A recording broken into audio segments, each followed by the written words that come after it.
Hey, it's Jocelyn. Welcome back to Finding Hope, Resilience Unfiltered.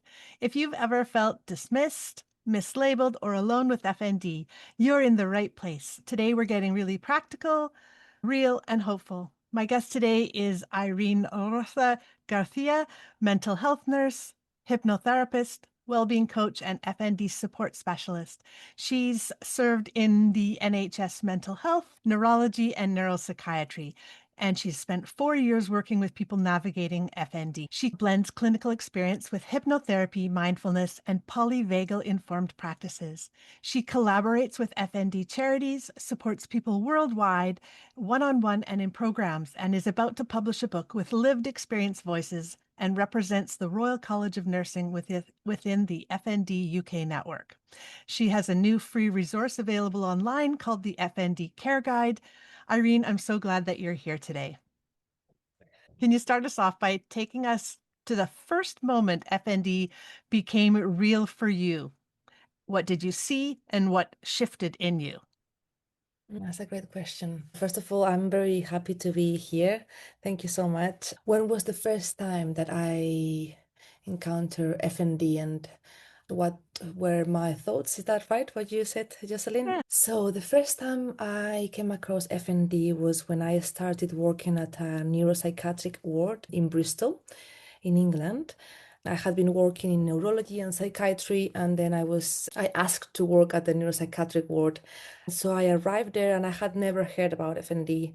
I didn't study it as a nurse, and I studied general nursing in Spain, and then I did a mental health and master in a specialty in mental health. And I was fascinated about the presentation, the symptoms, how many challenges it brought to someone's life, how there was no person with the same symptoms there were like similarities but very different from one person to the other, how many challenges people encounter in from getting the diagnosis to then accessing help and care and resources and treatment. By the time I had just started to study hypnotherapy, I was very interested about the conscious mind, the subconscious mind, the nervous system, and all the functioning that happens. I'm super grateful for just knowing that there are people like you working out there that may have not heard about FND, and I know some of our listeners may not have. I know that when I got a FND diagnosis, I had never heard of it. And as a articulate professional, I was like, how did I end up here? I'm grateful for all the medical practitioners that have invested their time and energy and love into supporting individuals with FND. My next question is your work centers at the crossroads of psychiatry, neurology, and experience. How does that shape you as you see the person beyond the FND label? And I think that is definitely very important to be aware of in that assessment. And then also, person living with FND is much more than their FND. I often say that we are like an environment affected by so many things. My approach is very holistic and integral in the sense of things beyond FND, beyond the symptoms, also the context, the family, the support, and that kind of like using that biopsychosocial model in terms of like what is there that may be affecting that individual or may be affecting the symptoms. So basically very holistic, and I often really focus a lot on often people living with all the symptoms. It brings a lot of disability and a lot of challenges, and people stop being able to do the things that they used to do. I put quite a lot of focus on reminding people how important it is to keep nourishing their joy levels. The things that used to bring me joy, I cannot do them anymore. So it's working and finding other things that the person can do now in the situation they are at the moment with the limitations that bring them joy, because I think that being proactive in nourishing our joy levels is a very important part of well-being. Absolutely. I think those are some of the intersections of your work with mine, in that I offer workshops about discharging the tough stuff through creativity and using that as a holistic approach to come alongside the work of so many other layers of the equation that are important in terms of a person's well-being. So I love that your focus is on joy. And it makes me wonder, if someone arrives to see you and they're exhausted from not being believed which Mm. so many individuals that have FND have struggled to be heard and believed. What core beliefs guide your first steps as you get to know them? I'm loving these questions, Jocelyn. Core belief, I would say compassion, Mm. understanding. I think that just by I hear a lot the challenges and awful things that professionals say to people living with FND. I'm really hoping that becomes less and less often because I hear some outrageous things, and often they come from a journey of not being believed, but not just by health professionals, but all by also family and friends. By meeting someone, a professional who knows about FND, that can help a lot in the process because you don't have to Mm. keep explaining yourself. And so my core beliefs, yes, compassion, listening, and understanding, empathy. I think, yeah, being believed and being listened, I think it goes a long way. Yeah. And respect, welcoming. I don't know if these are actually core beliefs, like that welcoming a Mm. space, welcome as you are, and trust, presence, honesty, because it's very Mhm. important for me to share that even though I would love to, I don't have a magic wand or something that I will, and there is no such a thing as if you do this, that, then symptoms will disappear, or but what I always say is that I will do my best and what I have been doing to support you through it and to help you reducing that frequency, to help you managing the symptoms, reducing frequency, Mm. intensity, regulating the nervous system in a practical way and improving your well-being. So very honest about that. I think that's very important. Thank you for that.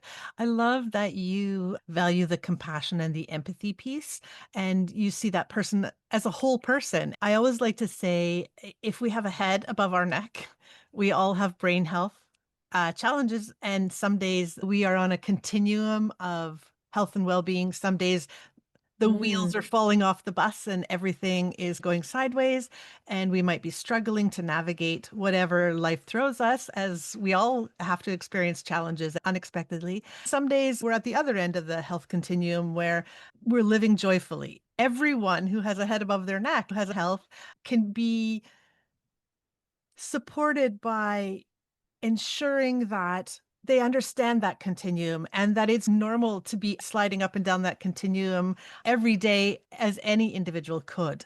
The investment in seeing and listening authentically with compassion is a beautiful gift that you give your clients. Thank you for that. you're Uh, so People hear the phrase mind body, and we're told often as people with FND that it's all in our head. How do you reframe that into nervous system literacy and agency for the person? First of all, this idea that is all on your head, that is not very useful. What is happening with some healthcare professionals of not believing their patients and the stigma about you are making it up. And if I could choose, I will definitely not be experiencing this.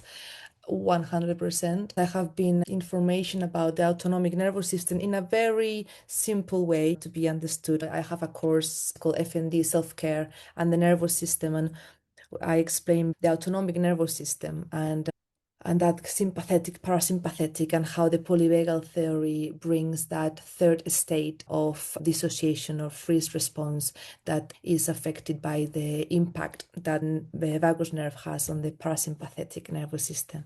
I share different information from different approaches and different practices that can support that nervous system regulation, the improvement of well-being, and so on.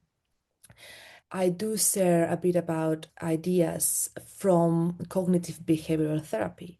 I am not a CBT therapist, but I do share a bit of information from this approach because I think that it can be very helpful to understand the interaction between thoughts, emotions, and behaviors, and the dance. I often call it like what happens in between them. Our emotions can be affected by both what we think and what we do, but also our emotions can be affected by other things. So I think it's important to be aware of. So it's not as simple as it's all on your Mhm. head. We can work with our selves in an holistic way. We also have nutrition, we have social, we have arts, as you were saying, creativity, and so on. So I hope that I have answered your question. Thank you. That helps the listener understand that there are so many intricate layers. It's like a fabric, and the weave of the fabric, every thread is important. All right, so that brings me to a curiosity about the biggest myth about FND you still hear in clinical spaces.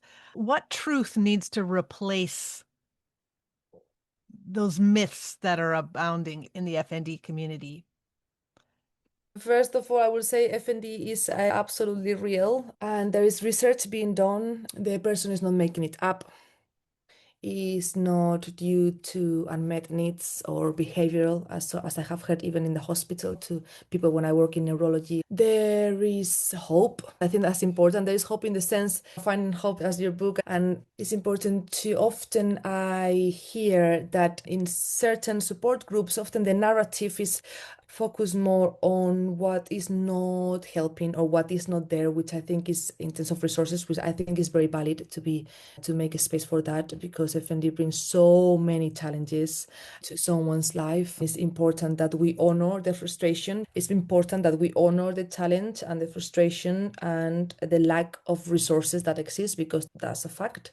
Finding the balance to allow ourselves to feel that frustration that is very natural and human of the process. We direct our attention whenever we are ready to that it can get better. Often professionals, we are very wary of presenting that there is a cure. We don't really talk about cure, but as improvement of the quality of life, to bring control to more symptoms, to improve the management of the symptoms. And something that once came in one of the sessions that I was running is, if we see the sea and the waves, the goal will be perhaps at the beginning or where there's a more of a flare up, the symptoms are like a big wave that come, and then perhaps you lose balance or even fall to the floor. The effect that they may have on your day-to-day life with their intensity, frequency, and so on will be moving towards that wave that touches a bit your legs, but it's not, you are not losing balance, or you are just going ahead with your day and you are able to do the things that you do without being impacted by them. That was a very complete answer in itself. I appreciate that. It's interesting to me that you mentioned various practices and pathways to change in treatment.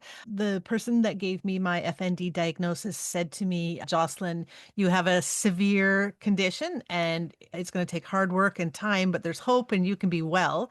And that was really important to hear, because that spark of hope, you can improve and diminish the frequency and duration of your symptoms. I'm a living example of that from in 2020, when I was having 8 to 10 seizures a day and they were completely debilitating, and I couldn't fall asleep without having a seizure. I couldn't walk more than 6 minutes. And now I'm literally climbing mountains and able to do the work that I wish to do and I'm passionate about, and living a very full and joyful life. I think that one of the important things that, as a person that has an FND, a diagnosis that I live with, is that I don't expect a cure, but I'm mindful that as I choose to prioritize all aspects of my health and ensure that I have assertive boundaries and that I have skill in distress tolerance and how to manage and navigate those difficult things that are intersections of life. I'm curious if you could share a de-identified story of a small, repeatable win that one of your clients has had that became a real turning point for them in their progress. I think something for me that is important is to remove the sense of guilt, basically, because I think that sometimes they can be like, wow, okay, yes, you say that maybe this can help, but actually I'm doing it and it's not working. Is that I'm doing something wrong? Is that I'm not doing enough? And I would say to those people that like it's a process, it's a journey, and them not getting at this moment better, or the symptoms not having an considerable improvement doesn't mean that they are not doing enough. So just keep trusting the process. And there will be times that it's about resting, and it's about like fully resting without guilt. And in that resting, you are doing that yourself a favor for just fully resting. It helps us increasing the window of tolerance and so on without that guilt. So just I wanted just to say that it might be that you have put a lot of work and right now you are not feeling fully the benefits of that just yet, but that doesn't mean that you are doing something wrong. Such an important reminder. Thank you for that. Mm, mm, I've met so many people on my own journey that have struggled with FND for 20 and 30 years, and they've done the work and they're tired and they have a beautiful yeah. passion for FND advocacy. They've Mm, encouraged support groups. They have really walked the walk and done the work and talked the talk, and they're still struggling. And that can be really difficult. And that does not mean that they're not doing hard enough absolutely. work and that they But haven't put in the time to be well. you're so welcome. You mentioned about prioritizing. I think you mentioned like setting boundaries and prioritizing yourself. I think that's something that's very important as a reminder to how important it is to prioritize yourself. And that may involve saying no at times and having that rest without guilt. There's so much Yes. that people talk about that. In terms of wins and small repeatable wins, often there's a few that comes to mind. I think a small repeatable win could be when you start listening to the body and noticing, and then noticing perhaps those maybe triggers, but it's not about being super focused on those triggers, but just like noticing how your body responds with like acceptance, noticing from that observing self that I often talk, that ability that we all have to just notice what it is from a bit of distance, noticing. And when they are able to just be there, notice, and then perhaps that episode, that a functional seizure that will have happened another time, maybe it doesn't happen, or it happens but the intensity is less. In a way, it is like taking back control and being aware through listening, through being there, through reminding ourselves we are safe, through working with the nervous system, understanding that the body may be trying to help but it's not Mhm. right now, and Yes. making that.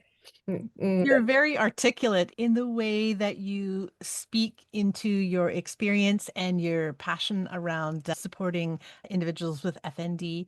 I noticed and recognized that as we have this conversation that there are so many pathways. John Stone, who I met in Verona in 2024, said to me, there are many pathways to change. It's not helpful as an individual with FND to compare experiences. What happens in each body is so unique. When I'm offering workshops or speaking about FND, I try to be mindful of the cognitive behavioral therapy and dialectical behavioral therapy skills. As a counselor, I'm trained in stopping to recognize and to proceed mindfully, check the facts of what's happening in the situation. Are those thoughts, those catastrophic thoughts that you're having, are they factual? Do they add up? Is the data suggesting that that actually might happen? And then proceeding mm, mindfully. mm. For our listeners with an FND diagnosis or someone heading to their medical appointment to see a specialist or to see a practitioner this week, what's one question that they could ask that would help them feel that they could assert themselves, be seen and heard, and feel confident about their relationship, their therapeutic relationship with that practitioner? One thing that I always say to people who are about to visit a neurologist or neuropsychiatrist or doctor or another healthcare professional is beforehand, write everything down in the sense of any questions, just project and preempt what kind of questions you may have in that moment, or anything that you would like to say. Because often people wait so long to go and have their disappointments, and then there is often maybe rush, or you forgot to say, and then you are not going to see them again for a while. Write things down. You may not Yes. ask it, but just take it with you, because it's a lot, especially FND can impact so many areas. You may potentially have so many questions about so many things. So write things down. I think if I was a patient, maybe something I would say is like, I would really like you to listen to me. I'm aware that there might be a bit of time pressure. So please keep letting me know, but it is very important that you are with me now and that you listen, because it's been such a tough process. Please listen to me. Don't patronize.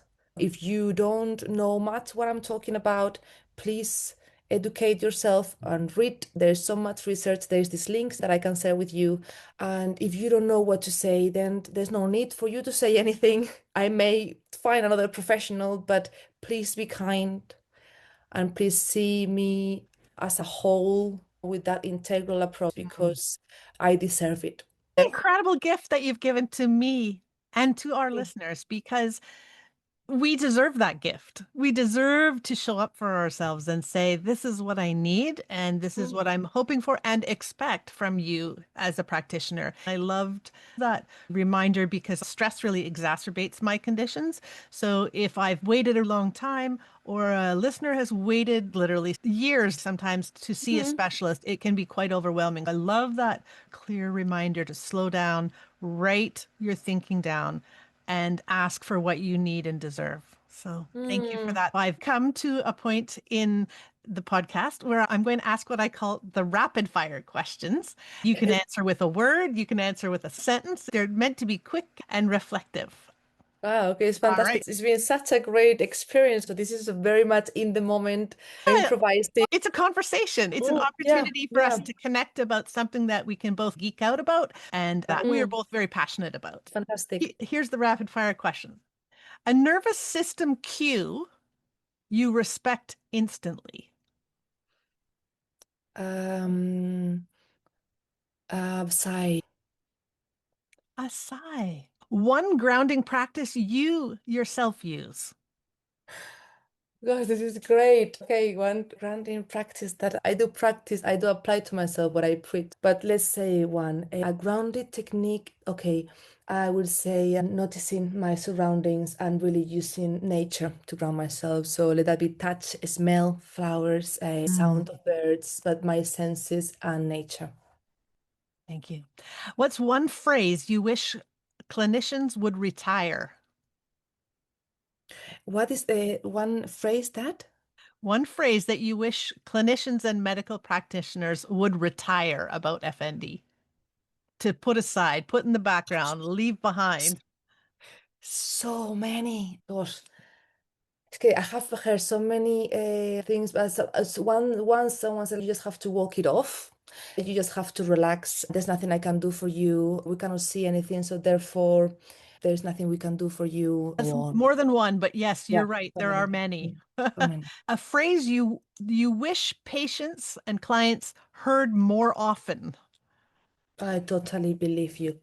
I totally hear you. What you're going through must be really tough, and I'm going to do whatever I can to support you. And these resources that are helping.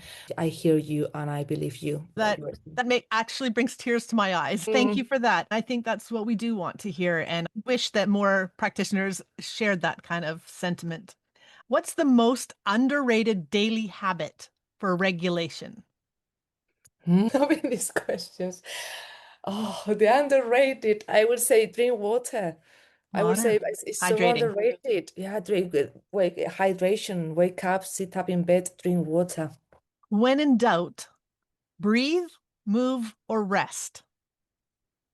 Move. And yeah, I would say, and sometimes move will be challenging. I would say move within your capabilities. And that might be move your wrist if that is accessible to you, or that might be do some tapping, or that might be even singing, because there's that move of sound and that move of the vocal cords. So I would say move. Yeah, move. Move. That it reminds me that when I'm in church and I'm at worship, they say stand as you are able. So, Mhm. if you're standing to sing or if you're kneeling to pray, that somebody could do as they are able and know that that's enough. We don't have to judge one another because we're Yeah, not standing or we're not kneeling or we're not sitting when we're supposed to be. It's not about that, right? yeah. It's about Mhm. just showing up authentically and listening Mhm. with compassion to others. Yes, thank you for Mhm. that. What goes on a sticky note? Those little yellow post-it notes for our listeners on the mirror tomorrow. What do you want them all to just post so that they can see it and know it? You've got this. Thank you.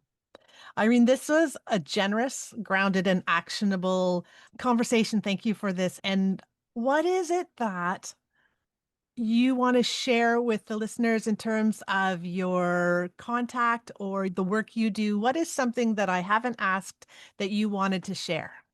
I must say, just to share with you, in this conversation has been very moving.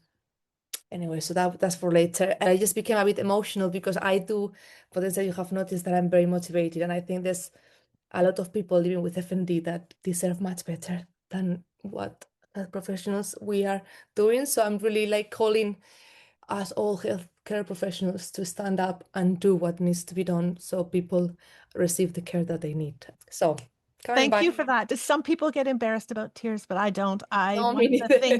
One But of the things that I have learned through my years and years and years of just life is that let them roll down your face. That's mm, discharging and allowing it not to stay stuck and live in the body, yeah. that whether it's fear or discouragement or whatever it is, allowing Mhm. that discharge. And I love doing that myself through painting and writing and creating and playing with color. And similarly, taking my dog out into the woods and having just a walk for an hour. It's a spiritual experience and it grounds me and it gives me a sense of I've got this. So thank you for Mm, all of your very thoughtful words. What I I'm think, taking away is if you're listening, you don't have to do this alone. We can rewind and pick one tool that you've shared with us today and give it a try and progress over perfection. I will put all of your contact info in the description for the podcast so that if listeners were wanting to contact you to find out about your work, your workshops, and the upcoming book, I was I will. going to say, sorry for interrupting you, but as I got emotional, then I forgot what I was going to say. I totally agree how important it is to allow ourselves to cry, and I will potentially do after our session today if that is still there. But something that I have just created that hasn't been said and that it may be helpful. And my hope is that it will be like a supportive space for people living with FND is a space I have created on Patreon where people can access support from £3 a month with monthly group sessions, relaxation audio every month, and more. So I can share the link with you so you can share it with the community for those who may be interested. Thank you. And I remember you were sharing a little bit more about the FND care Yeah. work. Can you remind me, Definitely. just for the listeners, what that was about? Yeah, sure. The FND Care Guide is the result of years in which I've been with a very special interest in collecting and sharing data about what is helping people living with FND. And there's been two products like from this mission, which is the book FND Care Guide, and then there is the website, which is a community knowledge base full with techniques have self-care tools that people living with FND have considered helpful in managing their symptoms, but also there is a section with quotes with lived experience about specific techniques, and there is a section of caring messages of support, messages that people have written for the FND community, and there is also a section with sources of support with links to professional but also community support. And that is a free resource that is there available since March 21st. Is fndcareguide.com, and I'm really hoping that it's a helpful, useful resource and that people feel less alone and that it brings hope to people. Thank you so much. Author to author, I would love to read your manuscript and maybe share a book blurb for the back cover or to help you to support your launch as you share the unique voices Mm, across the FND community as well as your own. And I think you have an incredibly powerful story and your experiences that you've shared with listeners here today and with me. I'm really grateful for that. Thank you for bringing the science and the soul. This is Finding Hope, Resilience Unfiltered. I'm Jocelyn, and we'll see you next time. thank you so much. Yes.